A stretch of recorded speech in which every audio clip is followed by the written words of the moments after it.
नमस्कार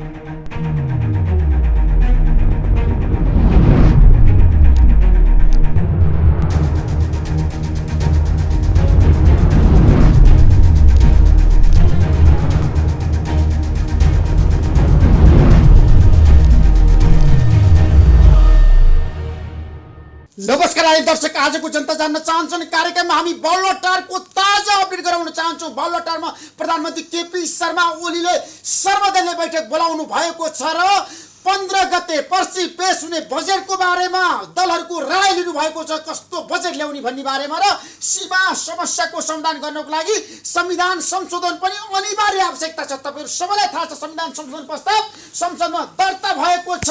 नयाँ नक्सा जारी भइसकेपछि लिपिबद्धरा नेपालको नयाँ नक्सामा लेखिसकेपछि अब संविधान संशोधन गरेर त्यो प्रक्रियालाई अगाडि बढाउनको लागि सर्वदलीय सहमति, सबै दलको सहमति अनिवार्य आवश्यकता छ संविधान संशोधन गर्नको लागि। त्यसैले प्रधानमन्त्रीले नयाँ नक्सा प्रयोजनको लागि संविधान संशोधन गर्नको लागि सहमति जुटाउन बल्लोटारमा बैठक बोलाउनु भएको छ र बैठकमा शीर्ष नेताहरूले आफ्नो कुरा राखिरहनु भएको छ। यसबारेमा हामी केही समयपछि चर्चा गर्दैछौँ। हाम्रो देशको बजेट आउँदैछ 15 गते गणतन्त्र दिवसको दिन, जेठ 15 गते। यो बजेट कस्तो होला त? नेपालकै इतिहासमा सबैभन्दा कमजोर बजेट। देश विकासको कुरा गर्दा, आर्थिक सङ्कटको कुरा गर्दाखेरि, आर्थिक वृद्धिको कुरा गर्दाखेरि 2%। आज अर्थमन्त्रीले आर्थिक सर्वेक्षण सार्वजनिक गरिसकेपछि सबैको ध्यान त्यतातिर गएको छ। बजेट कस्तो होला? बजेट साँच्चीकै आकारमा कस्तो होला? बजेटको कन्टेन्टमा के विषयवस्तु होला? बजेट परम्परागत होला कि नयाँ शैलीमा होला? धेरैका तर्कहरू आइरहेका छन्। र जनमुखी बजेट आउला कि कोरोनामुखी बजेट आउला? तर्क वितर्क पनि सुरु भएको छ। र कोरोनामुखी बजेट आउनुपर्छ, कोरोनालाई नियन्त्रण गर्ने बजेट आउनुपर्छ। यो हामी सबै नेपालीको सङ्कल्प हो। कोरोनाको सङ्क्रमणको सङ्ख्या भत्तै बढेको छ। आज धेरैजनालाई भएको छ सङ्क्रमण, 772 नेपालमा सङ्क्रमण एकै दिनमा आज धेरैजनालाई भएको छ। यसबारे पनि आजको कार्यक्रममा हामी केही समयपछि चर्चा गर्दैछौँ र एउटा महत्त्वपूर्ण एजेन्डा हामी उठाउन चाहन्छौँ। हाम्रो देशमा जातीय भेदभाव अन्त्य भएको घोषणा गरिएको छ र हाम्रो देशमा अन्तर्जातीय विवाहलाई मान्यता दिएको छ। ऐन कानुन संविधान बन्यो, तर खोइ त काम नै भएको। जाजरकोटको घटना, आज हामी पश्चिम रुकुमको घटना लिन चाहन्छौँ। एकजना युवक नवराज विक आफूले मन पराएको केटीलाई म विवाह गर्छु र आफ्नो घरमा ल्याएर राख्छु भनेर पश्चिम रुकुम पुग्नु भयो। तर त्यो गाउँमा जुन किसिमको अमानवीय व्यवहार भयो, खोइ त मानवता हाम्रो देशमा, खोइ त हाम्रो देशमा साँच्चीकै अझै पनि छुवाछुत र जातीय भेदभावको चाहिँ अन्त्य भएको। आज हामी यसबारेमा गहिरो समीक्षा गर्दैछौँ। यो जघन्य अपराध हो। हामी जोरदार माग गर्न चाहन्छौँ, हाम्रो देशमा यस्तो किसिमको कुरो अवधार कसैले पनि नगरोस्, अमानवीय काम कसैले पनि नगरोस्। म सबैलाई भन्न चाहन्छु, अन्तर्जातीय विवाहलाई अब कसैले पनि रोक्न सक्दैन। र आज हामीले दलितको कुरा गर्दा अथवा उपल्लो जातिको कुरा गर्दा यो कुनै पनि नेपाललाई सही हुँदैन। किन भन्दाखेरि हाम्रो देशमा दलितले बाहुनको छोरी बिहा गर्न पाउँछ। त्यो नेपालको संविधानले दिएको। जुनसुकै जातले पनि आफूले मन पराएको युवतीलाई बिहा गर्न पाउँछ, कसैले रोक्न सक्दैन, जबरजस्ती गर्नु हुँदैन। तर यदि कसैले मन पराएको छ भने त्यो गर्न पाउँछ। त्यसैले आज हामी सबैलाई साक्षी राखेर भन्न चाहन्छौँ, अब आइन्दा यस्तो किसिमको समाजमा अमानवीय यस्तो कुरो व्यवहार कसैले नगर्नु र अन्तर्जातीय विवाहलाई रोक्ने काम पनि कुनै पनि परिवारमा नहोस्। यदि युवकले युवती मन पराएको छ भने, युवतीले युवक मन पराएको छ भने, उहाँहरूको बिचमा मन मिलेको छ भने कसैले रोक्न सक्दैन र हाम्रो देशको संविधान र ऐन कानुनले पनि छुट दिएको छ। त्यसैले आज यतिखेर देश तातेको छ, सडक तातेको छ, संसदमा पनि बहस जारी छ, गृहमन्त्रीले पनि जवाफ दिइसक्नु भएको छ र सरकारले छानबिन गर्नको लागि समिति पनि गठन गरिसकेको छ।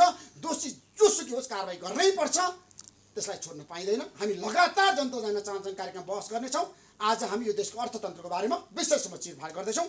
हाम्रो बिचमा दुईजना व्यक्तित्व हुनुहुन्छ, उद्योगपति दिनेश श्रेष्ठ र अर्थविद प्रोफेसर डाक्टर चन्द्रमणि अधिकारीज्यू। यहाँ दुवैमा कार्यक्रम स्वागत गर्न चाहन्छु। आज तपाईँलाई थाहा छ अर्थमन्त्रीले जुन किसिमको आर्थिक सर्वेक्षण पेश गर्नुभयो सदनमा, दुवै सदनमा, यसले के देखाउँछ देशको अर्थतन्त्र? चन्द्रमणिजी तपाईँबाट सुरु गरौँ। हेर्नुहोस्, अब यो आर्थिक सर्वेक्षण आयो, यो त फर्मलाइज भयो। यो जुन सूचकहरू त पहिले पनि देखि नै सकेका थिए र तर अब यसपालिको विशेष परिस्थिति भएको कारणले गर्दा जुन आर्थिक सर्वेक्षण भने त 9-8 महिनाको आयो, फागुनसम्मको। फागुनबाट अलिकति हाम्रो स्लोडाउन, अर्थतन्त्र स्लोडाउन त भएको थियो, तर चैतबाट त लकडाउन भएको। त्यस कारणले गर्दा यो आर्थिक सर्वेक्षणले वास्तवमा अहिलेको हामीले नीति निर्माण गर्नको लागि, बजेट निर्माण गर्नको लागि यसले मात्रै हामीलाई सबै कुरा दिन सक्दैन। यो सामान्य अवस्थामा भए चाहिँ यो एउटा आधार हुन्थ्यो, तर अहिले चाहिँ जुन चाहिँ नि अब तपाईँको आर्थिक वृद्धिका कुराहरू भए, चाहिँ नि उद्योग औद्योगिक क्षेत्रमा आर्थिक क्रियाकलापहरू चाहिँ नि शिथिल भएको अवस्था, रोजगारी गुमाएको अवस्था, श्रम उत्पादन आपूर्ति र उपभोगको सम्बन्ध एकदम झिनो भएको अवस्था, यो त्यो अवस्थालाई यसले चित्रण गर्न सकेका छैन यसले। किनभने अन्तिममा एउटा चाहिँ कोरोना पछिको कोभिड-19 को प्रभाव भनेर त्यसमा हामीले के गर्यौँ भनेर सरकारले थोरै राखेको त छ, र त्यसैबाट सबै कुरा चित्रित हुँदैन। अब जस्तो IMF-ले नै भन्यो, वर्ल्ड ब्याङ्कले भन्यो आर्थिक वृद्धि दर जुन अनुमान गरेका थियो, तर त्योभन्दा विस्तारित भएर गयो यो कोरोनाको प्रभाव, हैन? त्यसकारणले गर्दा तपाईँले धेरै अध्ययन गर्नुभएको देशको अर्थतन्त्रको बारेमा, तर सरकारले भनेको थियो 8% आर्थिक वृद्धि दर हुन्छ भनेर, तर हामी 2मा आएर खुम्छौँ नि त। हामी कहाँ चुक्यौँ? अब यसो हेर्नुहोस्, अब पहिल्यै पनि हाम्रो आर्थिक वृद्धि त तपाईँले यो प्रभाव नहुँदाखेरि पनि हाम्रो 8.5% आर्थिक वृद्धि हुँदैन भन्ने त सुनिश्चित भइसकेको थियो। त्यो त हाम्रो चित्रले देखाइसकेको थियो। तपाईँले अर्थ मन्त्रालयले 6 महिनाको मध्यावधि समीक्षा गर्दा नै बजेट चाहिँ राजस्व 5%ले घट्छ, पुँजीगत खर्च 19.5%ले घट्छ भनेर भनिसकेको थियो। वैदेशिक लगानी पनि जुन प्रतिबद्धता आएको छ त्यो आधारमा चाहिँ लगानी यथार्थमा आउन सकेन, र व्यापारमा पनि निर्यात व्यापार चाहिँ बढ्या थियो, तर त्यो के भने हाम्रै कच्चा पदार्थमा आधारित होइन, हाम्रै श्रममा आधारित होइन, त्यो वस्तुगत परिस्थितिले गर्दा, अन्तर्राष्ट्रिय राजनीतिले गर्दा चाहिँ नि एउटा पाम आयलकोले गर्दा निर्यात बढ्यो। त्यसकारणले गर्दा यो कोभिड आएपछि त अर्थतन्त्र एकदमै चाहिँ ध्वस्तै भइयो, तर त्यति बेला पनि 8.5% को ग्रोथ त हुने अवस्था थिएन, र 6% हावादारी नभनौँ, तर अब 6% भन्दा नजाने त अवस्था त्यति बेलै भइसकेको थियो। तर अहिले 2.27% भनेको माथिल्लो रेन्ज हो त्यो। तर मलाई लाग्छ अहिलेको जुन परिस्थिति सिर्जना हुँदै गएको छ र हामीले लकडाउनलाई मोडालिटी परिवर्तन समयमै त्यो उत्पादनमुखी लकडाउनको नबनाएको हुनाले अब तपाईलाई मैले भन्छु यो 2.27% पनि वास्तवमा हासिल गर्न गाह्रो छ, चुनौतीपूर्ण छ। तपाईलाई म उदाहरण दिन्छु, जस्तो विश्वको अर्थतन्त्र 2019 मा 2.9% भएको थियो। यसपालि IMF-ले के भन्यो भने 3%ले माइनस हुन्छ भन्यो। 3% प्लस भएको ठाउँमा 3% माइनस भएपछि के भयो? 6%ले खुम्च्यो नि। टोटलमा त 6%ले, 3% होइन 6% खुम्थ्यो। त्यसै गरी अमेरिकाको 5.7%ले माइनस हुन्छ भन्यो। त्यो के भने 3.7% भएको ठाउँमा 5.7% भने के 9% खुम्च्यो। र भारतको चाहिँ 1.9%ले सकारात्मक हुन्छ भनेको थियो। तर हिजो अस्ति चाहिँ नि भारतको रिजर्भ ब्याङ्क अफ इन्डियाको गभर्नरले के भने अङ्क खुलाएनन्, तर भारतको अर्थतन्त्र पनि यो वर्ष नकारात्मक जान सक्छ। र चीनको अर्थतन्त्र 1.2% भनेको थियो, त्यो पनि नकारात्मक जान्छ भनिसकेपछि हाम्रो अवस्था, हाम्रा दुईटा छिमेकीको अवस्था हेर्दा 2.7% हासिल गर्न पनि गाह्रो छ। माइनस गएन भने ठुलो कुरा मान्नुपर्छ। दिनेशजी, उद्योगपति व्यापारीको माग छ विशेष चाहिँ राहतको प्याकेज घोषणा गर्नुपर्छ भने तपाईँले लबिङ गरे हुनुहुन्छ। तपाईँ त बागमती प्रदेशको पनि उद्योग वाणिज्य महासङ्घको अध्यक्षको नाताले भन्नुहोस् त, तपाईँले कुरालाई सरकारले सुनेको छ? होइन, हिजो प्रधानमन्त्रीज्यूले जुन बोल्नु भएको छ, अब हामीले भन्नुपर्ने कुरो यो राहतको प्याकेज हामी उद्योगी व्यवसायहरूको लागि भन्दा पनि यो अर्थतन्त्र चलामान गर्नुको लागि माग्या हो। हामीले अभिले सुन्दाखेरि अहिले जति कुरा आइरहेछ यो राहतको प्याकेज कहीँ उद्योगी व्यवसाय आफ्नै लागि मागेको हो कि भन्ने कुरा पनि आइरहेछ। त्यस्तो होइन। अब यसलाई सुनिदिएन भनेदेखि त हामी भनेको हेर्नुहोस् कराउने यो दाँत पनि नङ्ग्रा पनि नभएको बाघ जस्तै हो, हामी कराउने मात्रै हो भन्ने हो, सरकारलाई रिक्वेस्ट गर्ने हो। हामीले के भनेको थियौँ, जिडिपीको अरू देशमा 10%सम्म पनि 15%सम्म पनि प्याकेज ल्याएको छ, जनताहरूलाई फ्री पैसा जम्मा गरेका छ। जापानमा तपाईँको प्रत्येकको खातामा 1 लाख यान जम्मा गरिदिएको छ। अमेरिकाले $1200 प्रत्येकको एकाउन्टमा जम्मा गरिदिएको छ। हामीले नेपाल सरकारले सक्दैन भनेको छैन। तर हामी के भनिरहेछौँ भने कम्तीमा जिडिपीको 5% जति यदि सरकारले एउटा प्याकेज ल्याओस्, त्यो प्याकेजको पैसाले साना साना व्यवसाय जोसँग अब पुँजी छैन, जसले तपाईँको लोन पनि ल्याएको छैन, जो बजारमा तपाईँको एउटा चिया पसल खोलेको छ, सानो ग्रोसरी खोलेको छ, सानो सानो पसल खोलिरहेछ, उनीहरूलाई केही राहत दिनु पर्यो, उनीहरूलाई केही पैसा काम चलाउनलाई दिनु पर्यो। तपाईँ अहिले भन्नुहोस् उसको घरमा यदि केही सुन छ, ल सुन 2 तोला राखेर बैङ्कबाट लोन बिना ब्याज दिइदियोस् न। अहिले हेर्नुहोस् बैङ्कहरूले के गरेका छ, बिना ब्याज ऋण खोजेको अहिले तपाईँको माग उद्योगपति व्यापारीको एउटा मात्र होइन। हेर्नुहोस् पहिलो माग के छ, साना व्यवसायहरू चलायमान गर्नलाई उनीहरूलाई अनुदान दिनुपर्छ, केही मिल। दोस्रो भनेको ब्याज दर कम हुनु पर्यो, लागत दर ब्याज दर कति हुनु पर्यो? ब्याज दर अहिले हेर्नुहोस् अहिले के छ, बैङ्कहरूको ब्याज दर यिनीहरूको लागत बेस रेट भन्छ।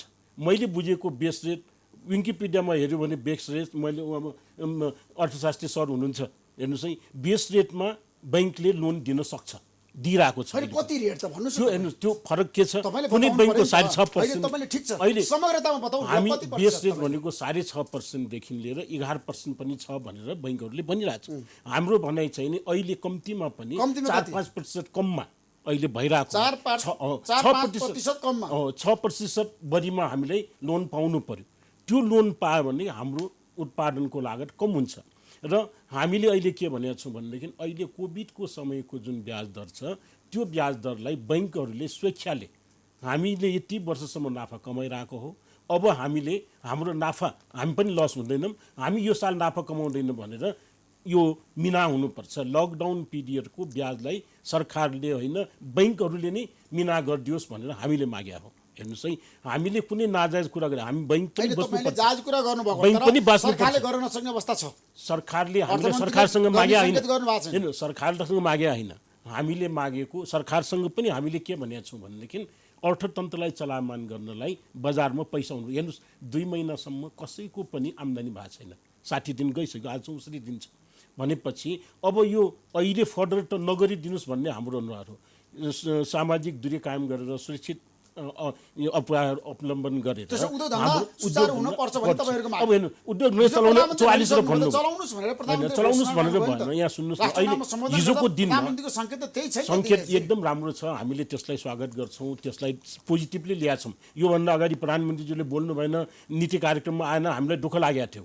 हाम्रो उद्योगी व्यवसायहरू देशभरका उद्योगी व्यवसाय सङ्घ संस्थाले त्यत्रो राहतको कार्यक्रमहरू गरेका थियो, खाद्यान्न दिएको थियो, जम्मै सहयोग गरे हो। हेर्नुहोस् है सुरुको महिनामा। अब अहिले भनेको हामीले के भने हाम्रो पनि व्यवसायहरूले काम गर्न पाएन भनेदेखि अर्थतन्त्र कसरी चलायमान हुन्छ? तपाईँलाई थाहा छ नि त मित्र राष्ट्र भारतमा त एकदम चलायमान रूपमा काम सुरु भइसकेका छन्। अहिले हाम्रो भनाइ के छ भने अब त्यहाँ आन्तरिक उदाहरण पनि आजबाट सुरु भइसक्यो। अहिले हेर्नुहोस् न, अस्ति हाम्रो 44वटा उद्योग खोल्ने भन्यो सरकारले, हेर्नुहोस् है, खोल भन्यो, खोल्ने कसरी? ऊ आफ्नो उद्योग परिसरभित्र उसलाई चाहिँ नि खाना खुवाउनु पर्ने रे, उसलाई बसाउनु पर्ने रे, असम्भव हुन्छ त। हामी चाहिँ नि खाना पकाएर बस्ने कि उसको चाहिँ नि लम्पट बस्न लगाएर बस्ने? व्यवस्थापन त गर्नु पर्छ, व्यवस्थापन हुन्छ, क्वारेन्टाइनमा राख्न सकिन्छ। उनले घरबाट खाना लिएर आउँछ नि भनेपछि ल्याउन नसक्ने, लान नसक्ने, त्यो त चलाउ भने होइन, त्यो चलाउ भने होइन, त्यो चाहिँ नचलाउ भने हो कि हामीले त्यसरी ल्याएको छौँ। अब अहिले हाम्रो भनाइ के छ भने अलिकति लकडाउनलाई सहज गरिदिनु पर्यो। बजार खुलाएको छैन, मान्छेहरूको सामानहरू परिरहेको छ, बजार खुलाइदिनु पर्यो। बिहान 4 बजेदेखि बिहान चाहिँ तपाईँको 7 बजेदेखि 10 बजेसम्म खुल्ने हो कि 11 बजेसम्म खुल्ने हो, यो त टाइम फिक्स गरिदिउँ। सामाजिक दूरी कायम राखौँ, एउटा एसओपी बनाऊ, बजार खुला गरिदिनु हो। सामान त बेच्नु पर्यो, नभए कसरी चलामान हुन्छ? अब यो कोभिडसँग त हामी यसलाई मिलेर यससँग जुधेर हामी जित्नुपर्छ भन्ने हाम्रो भनाइ हो। प्रोफेसर अधिकारी, तपाईँलाई राम्रोसँग थाहा छ विश्वमा कोरोनाबाट सङ्क्रमणबाट धेरै मान्छेको मृत्यु भइरहेछ, तर चलायमान रूपमा अर्थतन्त्र अगाडि बढिरहेछ। आज स्पेनको कुरा गर्नुहोस्, अमेरिकाको कुरा गर्नुहोस्, बेलायतको कुरा गर्नुहोस्, जर्मनीको कुरा गर्नुहोस्, भारतको, चीनको, सबै देशमा। तर नेपालमा यो लकडाउन लामो भएन, यसको प्रभाव पनि परेन। अहिले आएर सङ्क्रमणको सङ्ख्या बढिरहेछ। यसमा चाहिँ के भयो भने हाम्रो अलिकति हिजोको दिनमा हामी चुक्यौँ क्या, होइन? हामी कहाँनिर चुक्यौँ भने तपाईँको भनौँ न डिसेम्बरको लास्टदेखि त यो देखिएको थियो, नकडाउन गरे हो नि हामीलाई, खटखटाएको हो नि त हामीलाई, होइन? त्यसपछि सामाजिक सञ्जालमा पोकडाउन भन्छ नि त, होइन? पोकडाउन छ, त्यसपछि पोकडाउन गऱ्यो, त्यसपछि फेरि है भन्यो, त्यसपछि हामी स्लो डाउनमा गयौँ हो। अब त्यो बेलामा त्यसपछि हामी लकडाउनमा गयो चैतको 11 गतेदेखि। अब हामीले चाहिँ मैले चाहिँ तपाईँको पहिला नै तपाईँले यहीँ पनि मैले सायद भनेको छु, र हामीले चाहिँ लकडाउनको मोडालिटीलाई परिवर्तन गर्नुपर्छ पटक पटक भने उत्पादनको पक्षलाई ख्याल गर्नुपर्छ भन्यो। के कुरो के हुन्छ भने तपाईँले श्रमको लगानीको, श्रमको, उत्पादनको चाहिँ नि आपूर्तिको र उपभोगको बिचको जुन सम्बन्ध छ नि एकचोटि टुट्यो भने तपाईँलाई गाह्रो हुन्छ त्यो जोड्नलाई। अहिले भारतमा त्यो कुरा उनीहरूले चाहिँ नि डर मानिसकेका छ। उनीहरूले बाहिर नगरे हो, उनीहरूभित्र यो एक्सर्साइज सुरु गरे हुनाले यो अहिले खोल्न थाल्यो, जबकि त्यहाँ डर मर्नु छ नि स्थिति त हो कि होइन। 40 करोड त्यहाँको मजदुरहरू तपाईँको कामबाट बाहिर भयो, त्यसमध्ये 13-14 करोड त अब महाराष्ट्रको मान्छे, यता उत्तर प्रदेश र बिहार आयो, दिल्लीको मान्छेहरू, अब तिनलाई फर्काएर लानलाई कति गाह्रो छ। उनीहरूले देख्यो अब यो ढङ्गले हुँदैन है भन्यो। तपाईँको इटलीमै भन्नुहोस्, इटली कस्तो चाहिँ नि भएको छ। अब एउटा कुरा के छ भने, हुन त म त्यतापट्टि म त्यो विषय मेरो त होइन, तर पनि तपाईँ त होइन आजको दिनमा तपाईको परिवारमा त डाक्टर पनि हुनुहुन्छ, छोरा तपाईँको चाहिँ मेडिकलमा चाहिँ राम्रोसँग काम गर्छ। अब अलिकति मैले त्यसमा म नभए तापनि मेरो मनमा लागेको कुरो के हुँदो रहेछ भने तपाईँको अब कोरोनाको सन्दर्भमा WHO कै कुरा गर्दा पनि यो कति जान्छ भन्ने ठेगान पनि भएन, एक होइन भएन नि। अर्को कुरा कोरोनाको कारणले गर्दा प्रभावित हुँदा जति मान्छे मर्लान् त्योभन्दा बढी मान्छे त भोलि भोकले कारणले, मान्छे टेन्सन भएर, ऋण तिर्न नसकेर, उत्पादन नभएर बालबच्चालाई होइन आत्महत्या, लुट, अनि स्टेटलेस हुन थाल्छ। अनि पाकिस्तानमा एउटा गोदामै, सरकारको गोदामै लुट दियो हेर्नुहोस् है, त्यस्तो भएको छ। अब अर्को कुरा होइन अनुशासन धेरै। अर्को कुरा म भन्छु, एउटा चाहिँ यसमा चाहिँ मेरो चाहिँ धारणा के थियो भने अलिकति चाँडैदेखि नै तपाईँको जोखिममा को छ, एउटा सामान्य ज्ञानको कुरा गरे, जोखिममा बढी को छ भने केटाकेटी हुँदा होलान्, वृद्ध होलान् हो, अनि सुत्केरी, गर्भवती महिलाहरू होलान्, असाध्य रोग, दीर्घ रोगीहरू होलान्। तिनीहरूलाई चाहिँ इन्क्लुसिभ गरेर उनीहरूलाई चाहिँ नि एउटा पकेटमा राख्ने र उनीहरूलाई बढी सुरक्षित दिने र 15 वर्षदेखि माथिका 50 वर्षभन्दा तलका क्रियाशील जनशक्ति जो त्यो जोखिममा छैन उनीहरूलाई चाहिँ सुरक्षित ढङ्गले काम लगाउने। यसको अर्थ विद्यालय, सबै विद्यालय आजै खोल भन्ने होइन, सबै चाहिँ खेलकुदका मैदान, स्टेडियम आजै खोल भन्ने होइन, सिनेमा हल र पार्टी प्यालेस आजै खोल्ने होइन, तर अरू ठाउँ चाहिँ खोल्ने किसिमले हामीसित समय थियो त्यो तयार गर्न सकेनौँ एउटा। दोस्रो कुरा के भयो भने भारतबाट मान्छे ल्याउने सन्दर्भमा पटक मैले भनेकै छु इन्टरभ्यूहरूमा पनि, सामान्य ज्ञानको हिसाबले ल्याउँदाखेरि नाकाबाटै आउन दिउँ हामी, अरू ठाउँबाट नआउनुहोस् है, तपाईँहरू नाकाबाटै आउनुहोस्। आएपछि त्यहाँ जाँच पडताल हुन्छ, जाँच पडताल हुँदा तपाईँहरू जोखिम बाहिर छ भनेदेखि सरकारले नै गाडीले पुर्याइदिने एउटा सुरक्षित ढङ्गले, 60 जना चढ्ने गाडीमा 20 जना राखेर पुर्याउने। अब अलिकति जोखिममा छ भनेदेखि सरकारी क्वारेन्टाइनमा राखिदिने। अब एकदमै चाहिँ नि सङ्क्रमित भएको छ भने आइसोलेसनमा गरिदिएको भए के हुन्थ्यो भने अहिलेको स्थिति आउँदैन थियो। हामी कहीँ चुक्यौँ, अब यो सरकारले चुक्यो भनौँ अथवा हामी सबै चुक्यौँ। अहिलेको अवस्थामा हामी चुकिरहेछौँ, बचाउनु छ त्यसको छ नि, आर्थिक स्थितिलाई स्थिर राख्नु पनि छ नि त। जनताको चाहना छ, धेरै मजदुरहरू छन्, विदेशबाट नेपाली आइरहेछन् होइन, उनीहरूलाई रोजगारी दिनु छ होइन। देशमा अब तपाईँलाई थाहा बजेट आउँदैछ, पर्सि गणतन्त्र दिवसको दिन आउने बजेटको कुरा गर्दाखेरि बजेट सार्वजनिक गर्दाखेरि के कुरामा ध्यान दिनुपर्छ के भन्नुहोस्। अब बजेटलाई ठ्याक्कै दिने भनेको म तपाईँलाई बुदागत भनिदिन्छु। बुदागत जनताले एकदम तपाईँको कुरा हेरिसकेपछि थाहा पाओ। सबभन्दा पहिला त जीवन जोगाउने कुरा हो, हेर्नुहोस् जीवन जोगाउने कुरा हो त्यो। एउटा त सङ्क्रमणबाट बचाउने कुरा भनेको स्वास्थ्यसँग जोडिएको कुरा, सङ्क्रमणबाट बचाउने, सङ्क्रमण हुनै नदिने एक, दोस्रो कुरा सङ्क्रमण भएकोलाई बचाउने। त्यसो गर्दाखेरि चारवटा फ्रन्ट लाइनमा बसेर काम गर्ने सुरक्षाकर्मी, स्वास्थ्यकर्मी, सूचनाकर्मी र आपूर्तिको चेनमा जोडिएका व्यक्तिहरू, उत्पादनदेखि बजारसम्म पुर्याउँदा चेनमा जोडिएका उनीहरूको चाहिँ नि के अरे त्यसमा भरियाहरू होलान्, ड्राइभरहरू होलान्, चाहिँ विभिन्न है, उनीहरूलाई चाहिँ जोगाएर, किनभने तिनीहरूले नै हामीलाई जोगाइदिने हो। त्यस कारण एउटा त सबभन्दा पहिलो प्राथमिकता तिनीहरूमै हुनु पर्यो। दोस्रो चाहिँ कोभिडभन्दा बाहेकको स्वास्थ्यको कारणमा अहिले प्रभावित भएको छ धेरै जनता। कोभिडभन्दा बाहिर हिजोको दीर्घ रोगीहरूदेखि लिएर उनीहरूलाई अब त्यति भएपछि जीवन जोगिनी भयो। अब दैनिकी, त्यसपछि लाइभ भयो, लाइभलीहुड भयो, त्यसपछि दैनिकी टुट्न लागेको छ। दैनिकी टुट्न लाग्दाखेरि चाहिँ मान्छेको घरमा चामल सकिया होला। तपाईँले 18.5% म कहाँ त दिनमा छ नि 100 कल त कस्तो आउँछ भन्दाखेरि खान नपाएर अब हामी के खाने, चामल छैन भनेर भन्न थालिन्छ।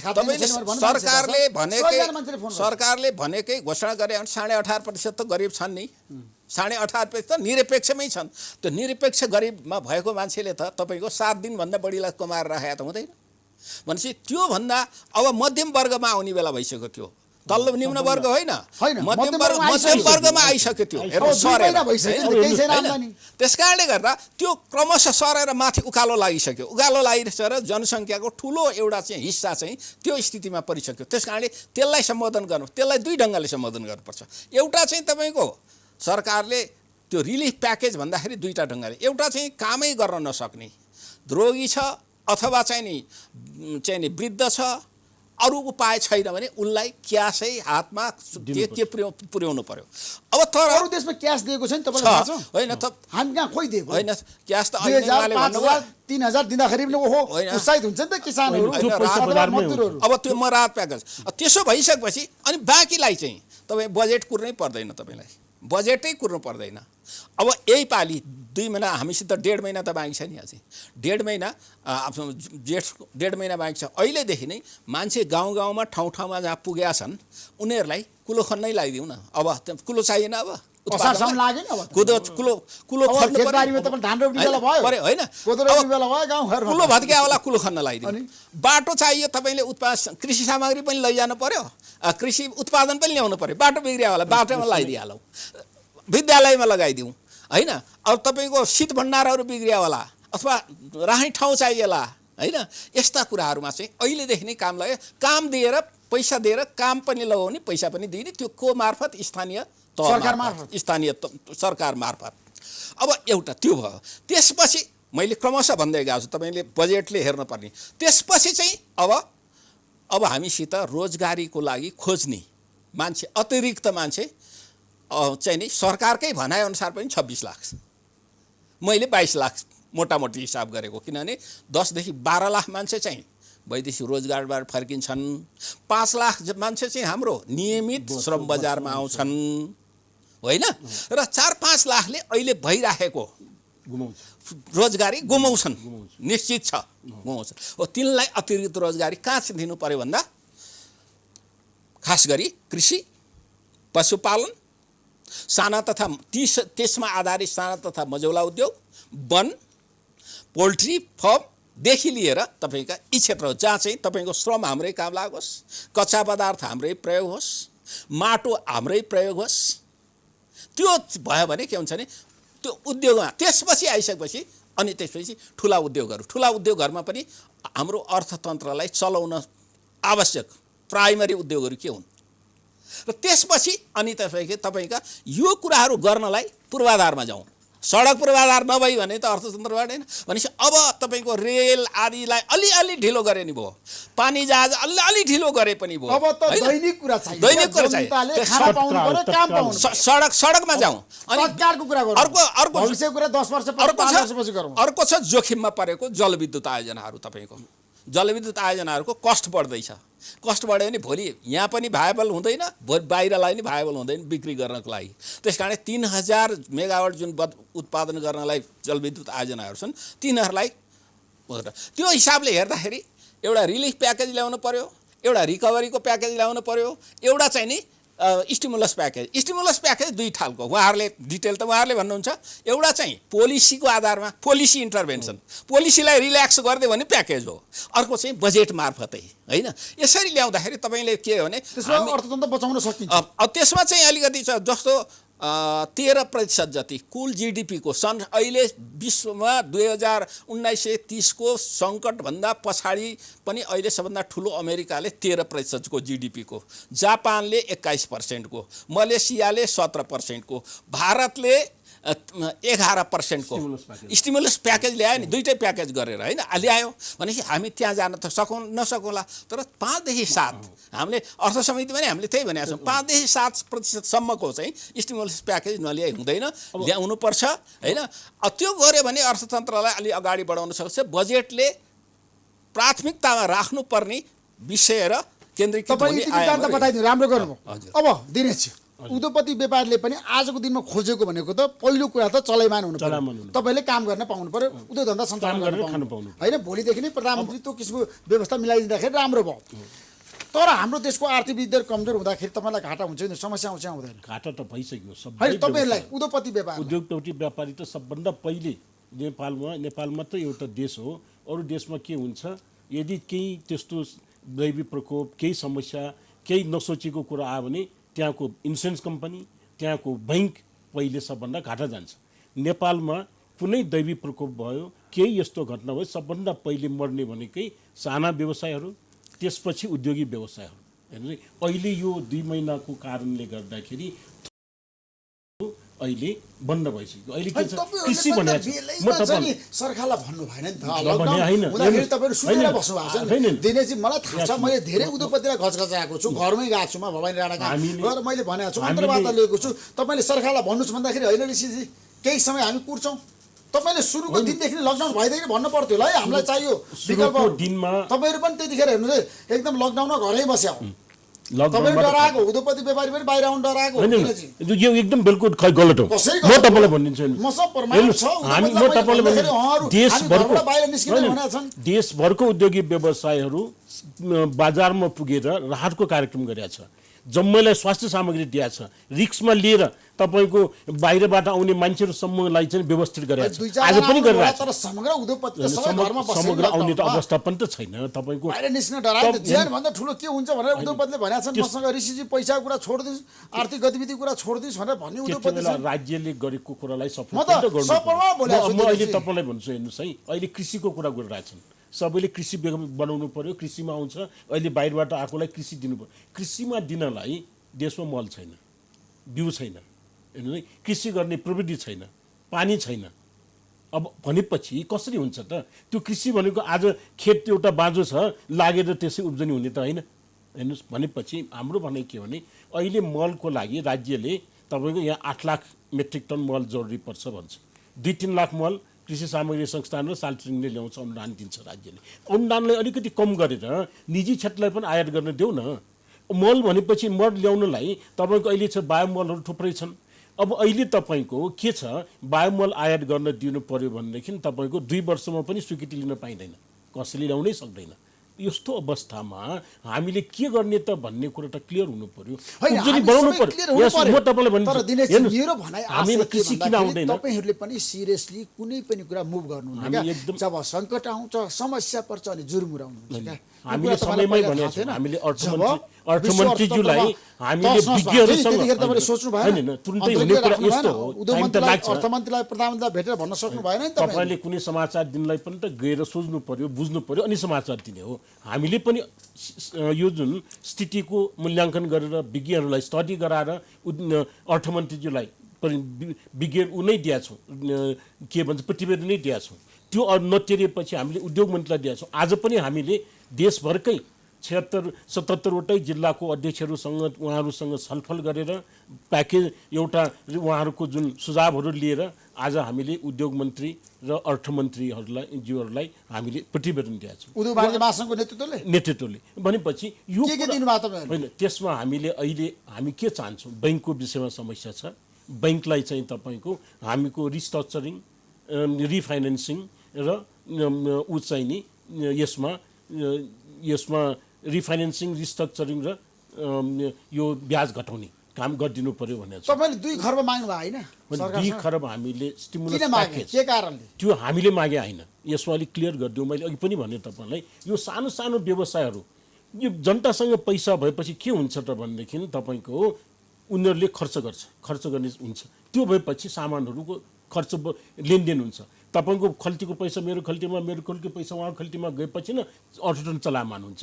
पैसै छैन भने चलायमान कसरी हुन्छ भनेपछि अमेरिकाले उसले अब जुन सरले भन्नुभयो त्यही आधारमा पैसा अलिकति बाँधिदिनुपर्छ जोसँग छैन उनीहरूलाई। 10,000 किन नहोस्, तपाईँको 3 लाखैलाई दिनु पर्दैन। जो गरिबीको रेखा मुनिकै मान्छेहरूलाई अलिकति पैसा दिनु। जो काम गरेको छ हेर्नुहोस्, म तपाईँलाई भन्नु, जसले तपाईँको सानो सानो पसल खोलेर बसेको छ, रेडमेड गार्मेन्टको पसल खोलेको छ, ग्रोसरीको पसल खोलेको छ, चिया पसल खोलेको छ, अब उनीहरूको 2 महिनादेखि काम भएको छैन, खानलाई छैन, उनीहरू दिनदिनै कमाएरै खाने हो। उनीहरूलाई त तिमीहरूको पसल चलाएर हामी ब्याज लिँदैनौँ पछि पैसा देऊ भन्नु पर्यो नि त। होइन, अस्ट्रेलियामा सबै कुरा खोलिसक्यो, क्याफेहरू खोलिसक्यो, यहाँ पनि खुल्न सक्छ। यहाँ अहिले हेर्नुहोस् न, सामूहिक दूरी काम गरेर व्यापार व्यवसाय गर्न दिनुपर्छ। तपाईँले अर्थमन्त्रीलाई भन्न पर्यो। हामी आश के छौँ, किन तपाईँ प्रधानमन्त्रीसँग निकट हुनुहुन्छ? हाम्रो आश के छ तपाईँको, अहिले 20 गतेपछि 20 गतेसम्म लकडाउन छ। 20 गतेपछि यसलाई सामाजिक दूरी कायम राखेर सबै व्यापारहरू सरकारलाई दोष दिएर तपाईँ उम्कन पाउनुहुन्न। होइन, सरकारले हामीले तपाईँले भन्नुपर्छ हामी काम गर्न तयार छौँ भनेर। एकदम भनेका छौँ हामीले। अस्तिको पालोमा तपाईँहरू पनि मधुलाई कसरी पाल्ने, के गर्ने, कसरी व्यवस्थापन गर्ने भनेर नै सक्दैन। हामी त यस्तो होइन, हामी त अहिले यस्तो अवस्थामा छौँ, धेरै पैसा कमाउनु भएको छ यो देशमा, हामीलाई थाहा छ नि। हामीले पैसा कमाउने पैसा भनेको राज्यको लागि हो। हामीले नाफा लिने भने कसलाई हो? हामीले नाफा लिएपछि न बैंकलाई ब्याज तिर्छौँ, हामीले नाफा लिएपछि त सरकारले कर तिर्छौँ। म त भन्छु उद्योग व्यवसाय चुट्ठो खाने जात हो।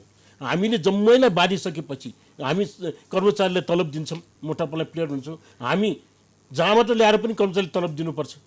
हेर्नुहोस्, ऋण लिएर भए पनि तिर्नु भनेको छ। अहिले तिर्नलाई पैसा छैन, अहिले तिर्नलाई पैसा छैन, कहीँबाट पनि पैसा आएको छैन।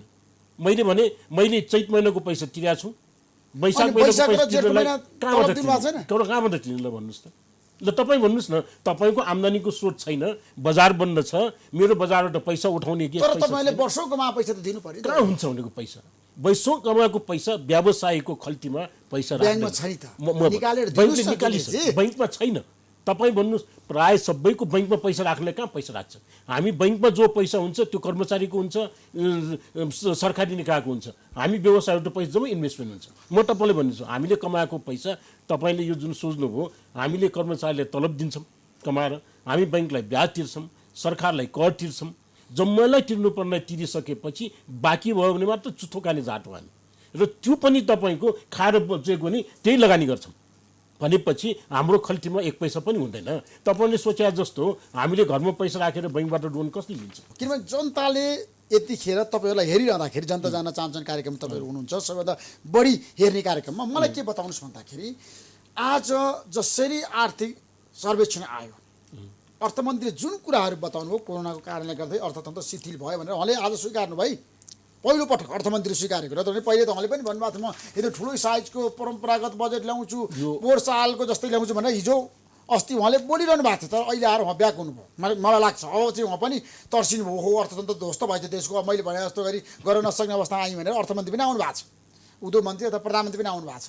यो अवस्थामा अब ठ्याक्कै भन्नु त फागुन मसान्तसम्म कुल सरकारी खर्च पनि बढेको छ। तपाईँले हेर्नु भएको तथ्याङ्कहरू, तपाईँ त अध्ययनशील मान्छे, र फागुनसम्म सबै राम्रै भए पनि कोरोनाको प्रभाव देखिएपछि अर्थतन्त्र कमजोर भन्दै गयो, त्यो कुरा पनि सबैलाई थाहा छ। अब बचाउने सञ्जीवनी बुटी भनेको तपाईँले भन्नुभयो यस्तो किसिमको बजेट ल्याउनुपर्छ भनेर भनिरहँदाखेरि अब राजस्वको कुरा गर्छु म। राजस्व अब 11 खर्ब 70 अर्ब राजस्व सङ्कलन हुने अनुमान गरिएकोमा जम्मा 6 खर्ब 67 अर्ब मात्रै सङ्कलन हुने भयो। अब के हुन्छ? ठ्याक्कै राजस्वको कुरा गरौँ, हामी आम्दानीको कुरा गरौँ, विदेशी लगानी कुरा पनि घट्यो। अब हेर्नुहोस्, अब यसमा के छ भनेदेखि राजस्व चाहिँ अहिले यहाँ आयो नि, अब मेरो मैले त 60 देखि 65% राजस्व त्योभन्दा बढी आउँदैन भनेर भनि नै सकेको छु होइन, भने हो शोभा आउने। किनभने सरकारले त पहिला नै 5% घट्छ भनेर 11 खर्ब 12 अर्ब रुपियाँ उठाउँछु भनेको थियो, 5% घट्छ भनेर पहिल्यै भनिसकेको थियो सरकारले होइन। अब त्यसो भन्दाखेरि चाहिँ अब अलि आशावादी जनतालाई किन निरुत्साहित गरौँ भनेर होला सायद अर्थमन्त्रीले होइन। चाहिँ नि आर्थिक वृद्धि चाहिँ हाराहारीमै पुग्छ भनेर भन्नुभएको थियो। अब त म चाहिँ विश्वास गरिराखेको थिइनँ, किनभने बजेट चाहिँ खर्च नहुने, लगानी चाहिँ नहुने, राजस्व नउठ्ने, आर्थिक वृद्धि त त्यही हुन्छ भन्दा हामी जस्तो चाहिँ नि विद्यार्थीले चाहिँ नपत्याएको बेला थियो। तर मैले अर्को पनि के भनेको थिएँ भने अब चाहिँ मार्च 22-23 मैले के भने अब चाहिँ सरकारलाई नि अलिकति फेस सेभिङ गर्नलाई कोरोना कारणले गर्दा भएन भन्न चाहिँ हाँसेरै भने हो होइन।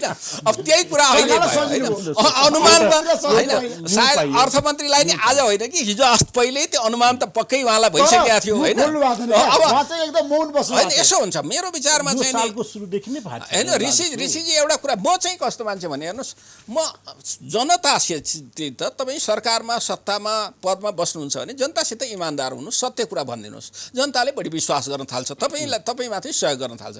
हामीले ढाकछोप गर्न थाल्यौँ भने अहिलेको जनता चाहिँ थाहा नपाइ बस्दैन हेर्नुहोस् है। त्यस कारणले गर्दा म चाहिँ जहिले पनि आग्रह के गर्छु उहाँहरूलाई पनि सबैलाई मैले के भन्छु भने सत्य बोलौँ, सही कुरा बोलौँ। अब मेरो एउटा प्रश्न है, अनि त्यसपछि तपाईँलाई उत्तर दिन पनि सजिलो हुन्छ। चैत्र वैशाख महिनामा 75 अर्ब 48 करोड रुपियाँ रेमिटेन्स भित्रिएको थियो, सबैलाई थाहा छ होइन। त्यो त चित्र त अहिले होइन कि आइसकेको थियो चित्र। तपाईँले भन्नुहोस् न के अरे CBSले गरिसकेको थियो, राष्ट्र ब्याङ्कले गरिसकेको थियो, अरूले गरे। अहिले त एकीकृत गरेर अर्थ मन्त्रालयले मैले अन गरेँ भने मात्रै हो। यो तथ्यको आजको तथ्यलाई मैले फेरि दोहोऱ्याएर हेर्नुपर्ने अवस्था छैन। तपाईँको चाहिँ नि गत साल 8 खर्ब रुपियाँ करिब विश्व ब्याङ्कले भनेअनुसार 8 खरब 79 अरब भनेर सरकारले गत साल असुली गरेको। यसपालि हो कि हैन? यही समयमा गत वर्ष चाहिँ 1 खर्ब 43 अर्ब 11 करोड रुपियाँ थियो, तर अहिले घटेर कति आयो हेर्नुहोस्। अब यो कुरा के छ, तपाईँले स्वाभाविक हो, तपाईँले अगाडिदेखि नै तपाईँको त्यो बाहिर जाने मान्छेको वृद्धि दर घटेर आएको थियो हो। अब विप्रेषण आउने दर पनि घटेर आएको थियो, वृद्धि दर पनि घटेर आएको थियो। र अहिले अनुमान के भइसक्यो भने 20% विप्रेषण घटेर आउँछ भन्ने त अनुमान भइसक्यो। तर त्यो अनुमान अझ अगाडि गरे, त्यो प्रारम्भिक अनुमान हो, हेर्नुहोस्। अब जब 8 खर्ब आएको थियो 20% भयो कि 8 खर्ब 160 त त्यसै घट्ने भइगयो नि। भने 2 खर्ब घट्यो भने तपाईँले 6 खर्ब लिनुहुन्छ भने 6 खर्ब घट्यो भने 6 खर्ब नेपाली रुपियाँ बराबरको वैदेशिक मुद्रा तपाईँसित कम भयो, भएन? वैदेशिक मुद्रा कम भयो।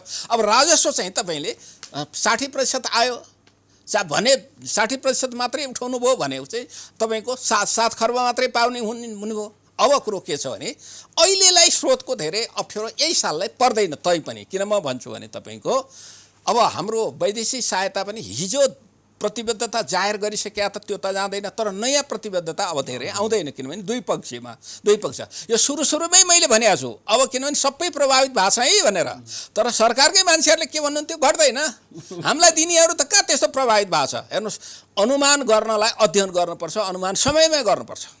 र सरकारले क्षेत्रगत अनुमान चाहिँ अहिले पनि वास्तविक गर्न सकेका छैन। हेर्नुहोस्, अब त्यो गरिदिएको भए सरकारलाई सजिलो हुन त अर्थनीति कार्यक्रममा पर्यटनको अनुभव के अरे अध्ययन गर्ने भनेको छ। अब तर अहिले के छ भने जस्तो G20 को मिटिङ हुँदा पनि विकसित राष्ट्रहरूले डेभलपिङ कन्ट्रिजहरूलाई हामी पैसा दिन्छौँ भनेको छ। अस्ति 160 अर्ब अमेरिकी डलरको चाहिँ नि 100वटा विकासोन्मुख राष्ट्रहरूलाई दिदी 15 महिना MCC को चाहिँ एउटा पार्ट छ। हेर्नुहोस्, यसो हुन्छ, पोलिटिकल इकोनोमीको कुरा हुन्छ। MCC को तपाईँको 10 अर्ब आउँदो साल आउने भनेको त्यो हिसाबले 10 अर्ब रुपियाँ नै हो। त्यस कारणले त्यो ठुलो कुरा भएन सरकारको लागि, त्यो ढङ्गले ठुलो कुरा होइन। त्यस कारणले मलाई लाग्छ MCC आउँदैन भनेर अब स्रोतै पुग्दैन भनेर भन्ने बेला पनि भएको छैन। तर कुरा के छ भने बहुपक्षीय राष्ट्र अहिले पनि अस्ति IMFले 26 अर्ब रुपियाँ त गरिदिइसक्यो। अब वर्ल्ड ब्याङ्कले चाहिँ नि भनिसक्यो, के अरे ADBले हामीलाई दिन्छु भनेर प्रारम्भिक कामको लागि त दिन्छु भनिसक्यो। भनेपछि र हिजो चाहिँ नि चालु आबोमा पनि जुन हामीले चाहिँ नि वैदेशिक सहायता ऋण र सहायता परिचालन गर्छौँ भने त्यो पैसा त आएको छैन, जो कि त्यो त सम्झौता भइसकेको छ, बुझ्नु भएन? र अर्को कुरा त्यसमध्ये अब चाहिँ आन्तरिक ऋणको लागि पनि हामीले अलिक स्पेसहरू काहीँ हेर्न सक्छौँ होइन, आन्तरिक ऋण। तर के भने आन्तरिक ऋण लिँदाखेरि के हेर्नु पर्यो भने त्यो कारणले गर्दा निजी क्षेत्रमा जाने साधन प्रभावमा असर नपरोस्। अब यसरी हेर्दाखेरि तपाईँको कुरा के छ भनेदेखि हामी कहाँ 2-3वटा कुराको छ क्या। तपाईँले हेर्नुहोस्, मैले तपाईँलाई भनिदिन्छु। अब एउटा चाहिँ सबभन्दा ठुलो कुरो समस्या कहाँ छ भने हाम्रो अर्थतन्त्रलाई 12वटा खम्बा छन् क्या। हाम्रो अर्थतन्त्रभित्र 12वटा खम्बा भने तपाईँले 3टा खम्बा भन्नुहुन्छ, अहिले 12वटा चाहिँ नि खम्बा छन्। त्यो भनेको 3टा तहको सरकार, 3टा खम्बा हो। अनि 3टा साझेदारहरू, पब्लिक सेक्टर, सार्वजनिक क्षेत्र, निजी क्षेत्र र सहकारी र सामुदायिक 3टा क्षेत्र भयो हो। अब अर्को चाहिँ क्षेत्र भने के हो, हामी कहाँ मानव स्रोत छ, मानव स्रोत थपिँदैछ। भूमि छ, भूमि भनेपछि तपाईँको खनिज आउँछ, वन आउँछ, सबै आउँछ र जल स्रोत छ। 3टा स्रोत छ, 9वटा स्रोत भयो, 9वटा क्षेत्र भयो। र अब हाम्रो चाहिँ के हो भने सामाजिक न्यायको क्षेत्र, उत्पादक र रोजगारीको क्षेत्र र पूर्वाधारको विकासको क्षेत्र, यी 12वटा क्षेत्रलाई संयोजन गर्नुपर्ने हो। त्यस कारण हाम्रो यहाँनिर पैसाको मात्रै समस्या होइन, अझै पनि हेर्नुहोस् जति पनि नेपालीसँग होइन, जति भने नि अहिले भन्ने आवश्यकता छैन, तर यही चालु अबको लागि नै अप्ठ्यारो परिहाल्दैन। तर समस्या के हुन्छ, बजेटको आकार कति ल्याउनु ठ्याक्कै भन्नुस् त। अब बजेटको आकारलाई हेर्नुहोस् सिधा हेर्नुहोस्। अब मेरो प्रश्न उत्तर जहिले नि तपाईँको के हुन्छ भने सटिक हुन्छ है। तपाईँले मैले 3टा कुरा हेर्छु, यो कुरालाई 3टा कुरा हेर्छु। एउटा चाहिँ नि अहिले हिजोका प्राथमिकताहरू हाम्रा लामा प्राथमिकताहरू थिए, केही क्यारिओभर गरेर ल्याएको थियौँ। कोभिडले नयाँ प्राथमिकता, सुन्नुहोस् न, कोभिडले नयाँ प्राथमिकता जन्माइदियो, नयाँ चुनौती जन्माइदियो, नयाँ आवश्यकता। हाम्रो प्राथमिकतालाई 2 ढङ्गले, नीति कार्यक्रम आउँदा नै 2 ढङ्गले त्यहाँ स्पष्ट लेख्नु पर्थ्यो। अझ कोभिडले जन्माएका चुनौती र प्राथमिकता यी हुन्, हिजोका हाम्रा चुनौती र प्राथमिकता यी थिए भनिसकेपछि त्यसलाई एक ठाउँमा राखेर पुनर्प्राथमिकीकरण गरिसकेपछि आवश्यकता कति हो त। अब त्यसले चाहिँ हाम्रो अर्थतन्त्रलाई पुनरुत्थान गर्न र गति दिनलाई चाहिँ नि रिफर्म गर्नलाई कति आवश्यकता, मानौँ एकछिनलाई भनौँ 25 खर्ब रुपियाँ आवश्यक पर्ने भयो भनेर हामीले आवश्यक भन्यो भने, तर 25 खर्ब त हामीसित साधन हुँदैन। त्यस कारण अब हामीले साधनलाई हेऱ्यौँ, साधनलाई हेरिसकेपछि 18 खर्ब हामीले परिचालन गर्न सक्ने भयो भने एकछिन 18 खर्ब त साधनलाई हेऱ्यौँ, तर त्यो 18 खर्ब भए पनि त्यसलाई परिचालन गर्न सक्छौँ कि सक्दैनौँ। हाम्रो चाहिँ खर्च गर्ने क्षमता त यही हो, हाम्रो चाहिँ खरिद प्रक्रिया त यही हो, हाम्रो खर्च नीति त परिवर्तन गरेका छैनौँ धेरै। त्यस कारणले गर्दा 18 खर्बमा पनि फेरि हेरौँ, अब त्यसलाई हाम्रो व्यवस्थापकीय क्षमता हेरौँ,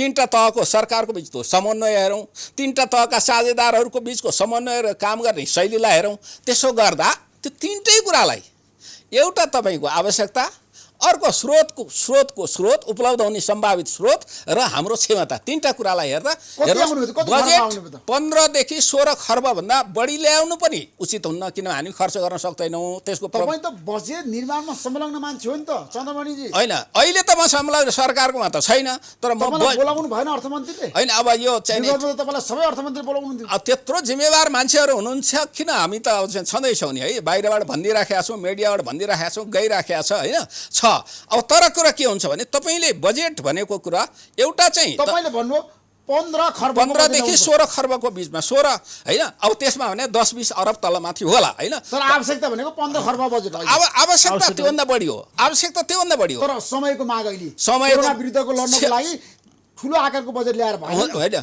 तपाईँ कुरो के हुन्छ भने ठुलो आकारको बजेट ल्याउँदा कहाँ डेन्जर हुन्छ भने तपाईँको अब सानो आकारको ल्यायो 12 खर्ब 13 खर्बको ल्यायो भने हामी सबै कुरा पुर्याउन सक्दैनौँ। अब अहिलेको आवश्यकता पनि त पूर्ति गर्नु पर्यो। तर ठुलो खर्बले 18 अरब ल्याउँ 19 अरब ल्यायौँ भने तपाईँको कुरा के हुन्छ भने हाम्रो चरित्र कस्तो छ भने तपाईँले चालु खर्च चाहिँ जहिले नै हाम्रो अनुपात बढी छ, ख्याल गर्नुहोस् है। चालु खर्च भनेको गिलासमा राखेको पानीलाई एकचोटि ढाल्नुहोस् त एक थोपा पानी बाँकी रहन्छ, बाँकिँदैन।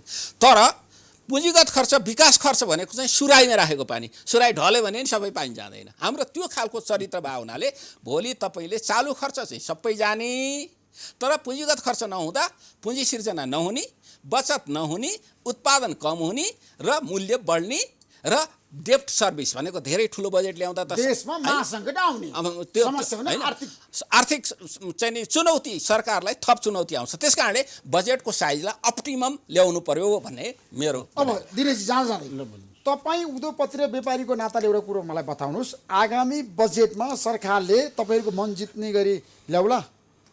हेर्नुहोस्, अब हामीले भन्नु तपाईँहरूको मागलाई सम्बोधन गर्ला? हाम्रो विश्वास छ? होइन, विश्वास गरिहाल्ने अवस्था त थिएन। हिजो प्रधानमन्त्रीज्यूले बोल्नुभएको आधारमा हामीलाई अलिकति आशा जाग्या हो। हामी के भन्छौँ भने करको दर जति कम गर्यो करमा विचलन कम हुन्छ र कर बढी उठ्छ। यो कुरो हाम्रो एक्जाम्पल प्रुफ भइसकेको छ। तपाईँको घरबाल कर पहिले 15% लगाएको थियो, अहिले चाहिँ तपाईँको 10% लगाउँदा सरकारले बढी उठ्या छ। अहिले तपाईँको 13% भ्याट हामीले चाहिँ नि तपाईँको दण्डको टाइममा दण्डको लागि खर्च पुगेन भनेर 3% बढाएको सबैलाई थाहा छ। अब दण्ड गएको त्यत्रो वर्ष भइसक्यो, त्यसलाई अलिक कम गर्यो भनेदेखि जनताले तिर्ने तपाईँहरू किन भन्नुहुन्छ भन्ने उहाँहरूको प्रश्न। हामी के भन्छौँ भने जनताले खर्च गर्नलाई उहाँहरूको क्यापेसिटी बढ्छ, 3% घटाएर 10% गरिदिनुहोस्। र साना साना व्यवसायहरूलाई आयकरको दरभन्दा यो 4,000 5,000 जुन आयकर अहिले लिनेछ उनलाई मुक्त गरिदिनुहोस्। 1 करोडसम्मको खाद्यान्नको काम गर्नेहरूलाई अहिले 50 लाख छ, 1 करोडसम्म टर्नओभर ट्याक्स राखिदिनुहोस्। ट्याक्सको दायरामा आउँछ। बिल लिने र बिल दिने को जुन प्रक्रिया बढ्दै जान्छ। अहिले के छ, कराएर मात्र हुँदैन, सरकारसँग कन्ट्रोल गर्ने मान्छे लगाएर तपाईँको कर उठाउँदै हिँडेर काम हुँदैन। मान्छेको सिस्टमले उठ्छ। अहिले तपाईँको घरबाल कर कसरी उठिरहेछ, मान्छेले तिरिरहेछन्। किन तिरिरहेछन्? करको दर 10% छ, 10% जम्मैले खुसीले तिरिरहेछ। मैले त अझ भनेको छु हाम्रो मेयर साहबहरूलाई 5% गर्नुहोस्, आजभन्दा डबल कर उठ्न सक्छ, उठ्छ डबल कर। तपाईँ अहिले करको दर नेपालमा कति छ तपाईँको सरहरूलाई थाहा होला। यो साउथ इस्ट एसियामा सबभन्दा बढी करको दर नेपाली जनताले तिरिरहेछ।